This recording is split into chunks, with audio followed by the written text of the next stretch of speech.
রাত্রি কাহিনী চ্যানেলে আপনাদের সবাইকে স্বাগত। তো চলুন আজকের গল্পের দিকে যাওয়া যাক। আমার নাম দীপ। কেমিস্ট্রিতে এমএসসি করার পর আমি বাঁকুড়ায় এক স্কুলে টিচার হলাম। 10 বছর আমি সেই স্কুলে ছিলাম। তারপর বাঁকুড়াতে আমার আর থাকা হলো না। বাড়ি নিতে হলো রামপুর বলে এক গ্রামে।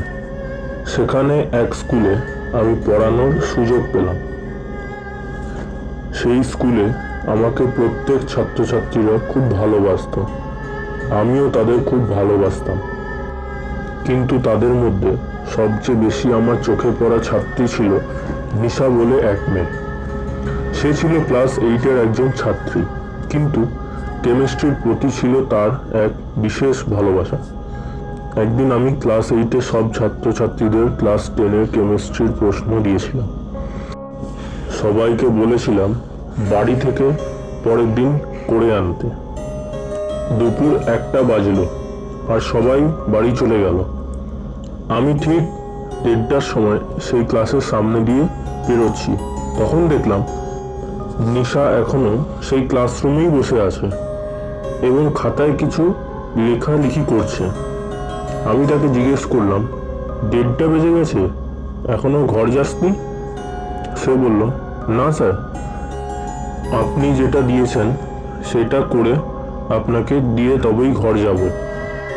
আমি বললাম, ঠিক আছে, বিকেলের আগে যেন ঘর চলে যাস। তারপরের দিন আমি দেখলাম যে সে স্কুলে আসেনি। তার আগের দিন আমাকে খাতাটা দিয়েও যায়নি। আমি একটু ভয় পেয়ে গেলাম, মেয়েটার কি হলো। স্কুল ছুটি হওয়ার পরে আমি তার ঘরে ফোন করি। জানলাম যে সে কাল বৃষ্টিতে ভিজে ঘর গেছে এবং খুব শরীর খারাপ। তার শরীর ঠিক হলে সে স্কুলে আসবে। 1 সপ্তাহ কেটে গেল, সে স্কুলে এলো না। আমি অবাক হয়ে গেলাম। ফোন করে জানলাম যে সে আর নেই। সেই বৃষ্টিতে ভেজার পর শরীর খারাপে মারা গেছে। সেই কথা শোনার পর আমার চোখে জল এসে গেল। তারপর দেখতে দেখতে 1 মাস কেটে গেল। একদিন আমার স্কুলে খুব কাজ পড়ে গেছিল, তাই আমি আমার ঘর যেতে লেট হয়েছিল। কাজ শেষ হয়েছে তখন খুব জোরে বৃষ্টি নেমেছিল।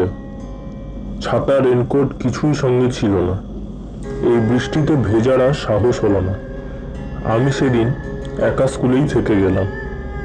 দেখতে দেখতে বেজে গেল রাত 12টা। আমার খুব ঘুম পেয়েছিল, তাই ঘুমিয়ে গেলাম। একটা আওয়াজে আমার ঘুম ভেঙে গেল। কয়েকটা রুমের পরেই হচ্ছে সেই ক্লাস 8-এর সেকশন। সেখান থেকেই আওয়াজটা আসছে। কোনো এক বাচ্চা মেয়ে যেন কিছু লেখালেখি করছে। গিয়ে দেখলাম নিশা সেই ক্লাসরুমে বসে আছে। আমাকে দেখতেই সে ছুটে এলো আর একটা খাতা ধরিয়ে বলল, আমি আর বেঁচে নেই স্যার, এই খাতাটা নিয়ে আমার আত্মাকে মুক্তি দিন। আমি সেই প্রশ্ন সলভ করে দিয়েছি। দেখতে দেখতে সে হাওয়ায় মিলিয়ে গেল। ভয় আমার বুকের ভেতরটা শুকিয়ে গেল।